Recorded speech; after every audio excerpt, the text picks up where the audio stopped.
So, herzlich willkommen zu unserem Channel. Mein Name ist Christian Kurter von der Secure.Business. Wir sind heute bei der Palo Alto Networks Ignite 2019 aus Barcelona.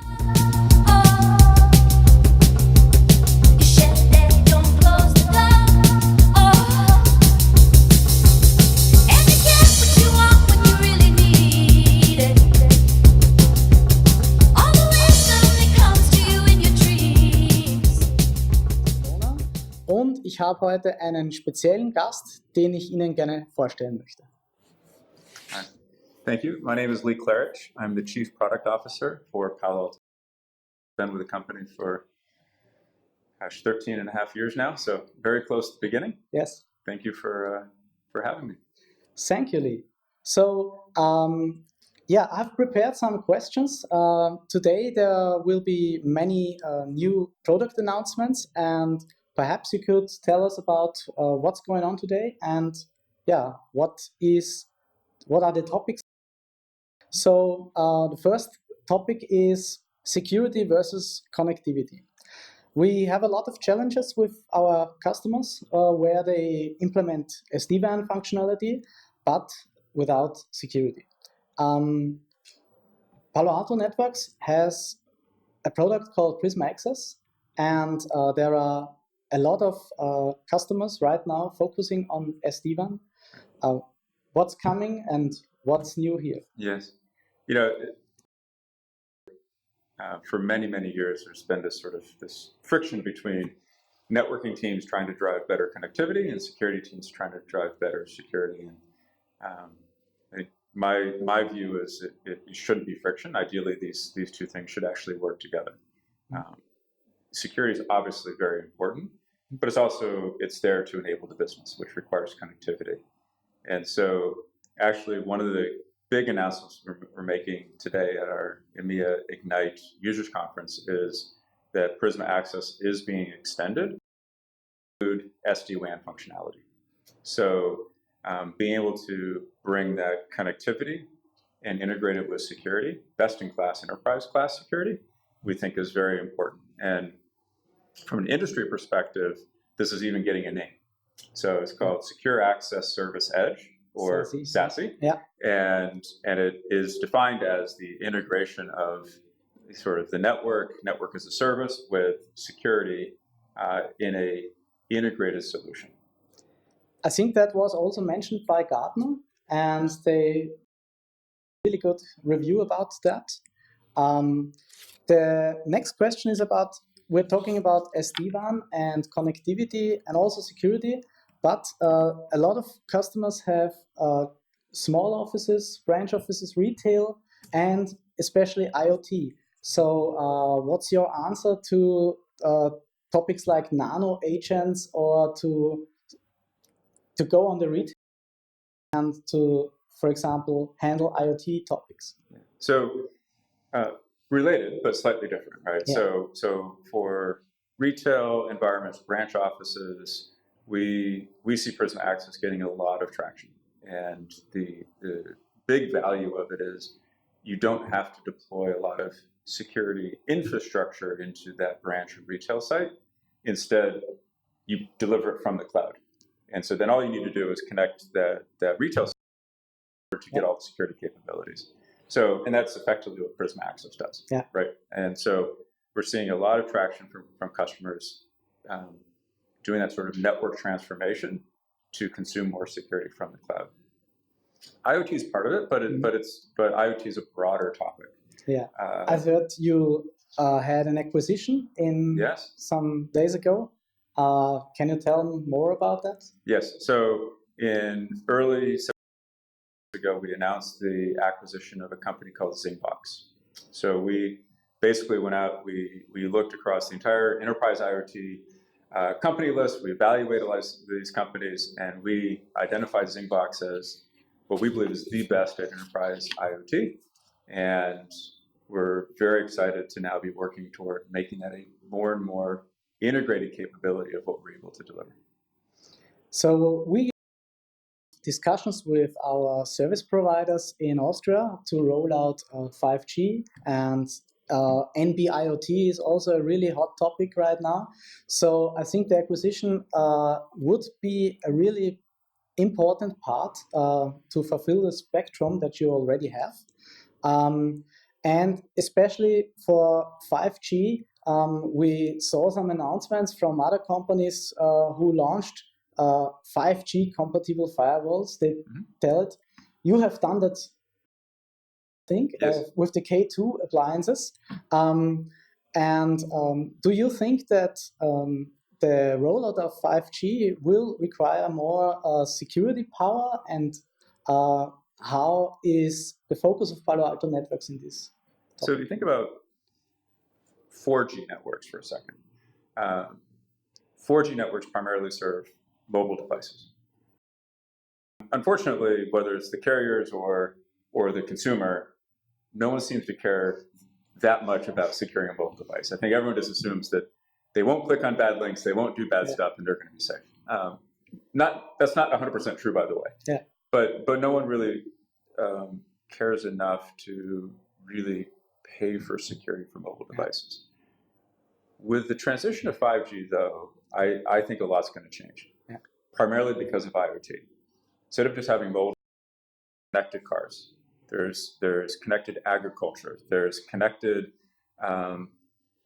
everything. At Business.com, for example, we made a really cool customer case, a IoT connected mousetrap. Because in Vienna, there is a company which visits the households and checks if a mouse is trapped in the mousetrap. Oh. So we have IoT-enabled mousetraps. Well, there's connected cows. That's my favorite example. It's true. Connect cows, and that way farmers can know if they're pregnant or they're giving birth. But these are all these are real businesses where making sure that that's a secure connection is very important. So 5G is really going to change the importance of security on mobile networks, which is why this has been something, and we announced it last year. This has been something that we've been working on for 3 to 4 years. Great. Yeah. Great. Now, there is one other piece on the IoT part. Many of these devices also just show up on the inside. Yeah. So you think about these as connected printers, connected badge readers, connected video cameras, surveillance cameras, security. In most enterprise environments, there's 2 to 3 times as many IoT devices as there are employees. And so IoT is permeating networks of all types, really driving the importance of security. So we already heard that you're talking about security also in the enterprise, and get a whole security overview of the whole network. Therefore, I think it's also possible to integrate in third-party products.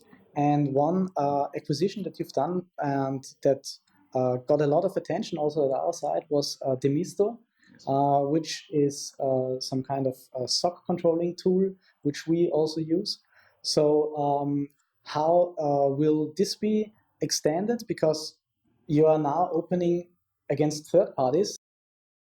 I think it's a really good way that you show here, because everything is open with Demisto. So we have a whole, even beyond Demisto, we have a whole focus we call Cortex, which is secure the future. Yeah. And in our view of securing the future, it's going to be a lot more about data analytics, and automation. Today, if you look at a SOC, there's not nearly enough data, there's not nearly enough analytics, and there's not nearly enough automation. And so the outcomes are very manual and often of what can be done. So with Demisto, Demisto is open. Demisto is an open third-party platform. We have over 300 integrations, and that was obviously important to them as a standalone company, but even as part of Palo Alto Networks, we've maintained that focus on third-party integration and openness. And we have all sorts of partnerships and integrations with our competitors, and we embrace it. We've issued press releases and blog posts when we've done integrations with some of them. It's that important to stay open. Today, at Ignite, we're also announcing that XDR, which is the other part of our Secure the Future Cortex solution, which does the analytics and investigation threat hunting capabilities, is also opening up to third party. Ah, great. And so we believe that really good data drives analytics. And so we started with our own data sources because we think we generate the best data from endpoint, network, and cloud. But we also recognize that some of our customers have heterogeneous environments. Maybe it's because their network is really complicated and they have some parts of the network that are running Palo Alto networks, some that might be running Checkpoint, Fortinet, Cisco. Obviously, we would love to see them become Palo Alto networks, but at the same time, we want our customers to have full visibility across their enterprise. And so XDR will start with third-party firewall logs to be able to do analytics and investigation. Wow. So the data lake will also be extended for third-party integrations. Heading in that direction. Great. So talking about data, we're coming to my last question. We have a lot of customers who are really driven by GDPR constraints and security regulations. And one thing that is growing is data leakage prevention. You have already a really good integration with third parties, I see, and also file blocking features are great. Will there be any of DLP security in the future with Palo Alto networks? Yeah. So DLP is often limited in scope, at least how people think about it, to what I'll call the accidental data leakage. It's the employee who accidentally shares something they weren't supposed to. And then there's the other side of it, which is the non-accidental, which is typically in most who has been able to deploy malware or exploit a system to gain control, find data, and then exfiltrate the data. Obviously, we've been very focused for many, many years on that second case, how to prevent the attacker from getting into a network or an application or an endpoint and stealing the data and exfiltrating it. And a lot of our things we're announcing are focused on that piece as well. The other side, though, is very real. Employees often, for good reason, or for what they think are good reasons, SaaS applications, they actually share information they're not supposed to. They don't realize that it's confidential, maybe. And for that, we have had a piece around SaaS security that focuses on DLP. Today, we will be announcing that that is also extending over to Prisma Access to be able to do inline DLP for all users, branch offices, etc. And over time, you could imagine that we will want to extend that even further, but that Prisma step for where we will be able to do natively integrated DLP capability. Great. Prisma Access has already a lot of point of presence in the network map. So we see a lot of Asia regions where the firewalls are present.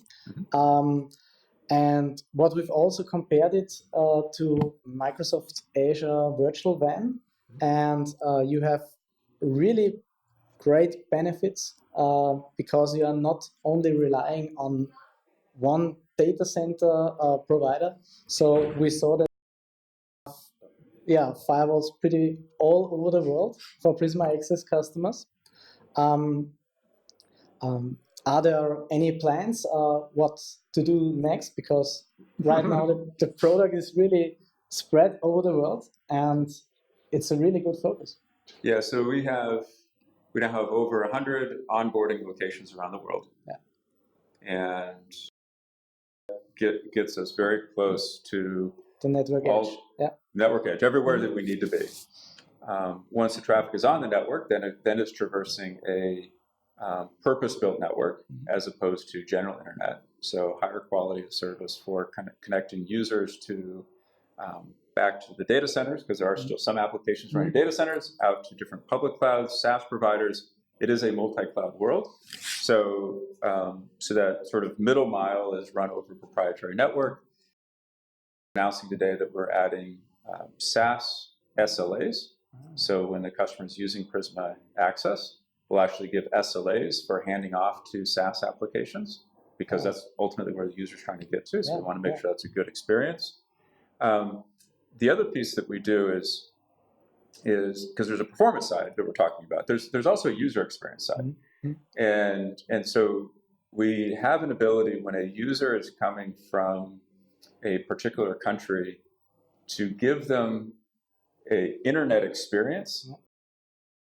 Wow. So I know this seems kind of simple, but if like we're here in Spain today, and so the IP address that you get as a consumer here is a Spanish IP address, and websites understand that. Websites want to deliver Spanish content. But what if the connectivity were to take us through France? Well, that would give us a French internet experience, which if you're Spanish, that's not really what you want. And so we can actually translate it back to the Spanish IP addresses before connecting the user to the application to give them that experience, regardless of the network connectivity as well.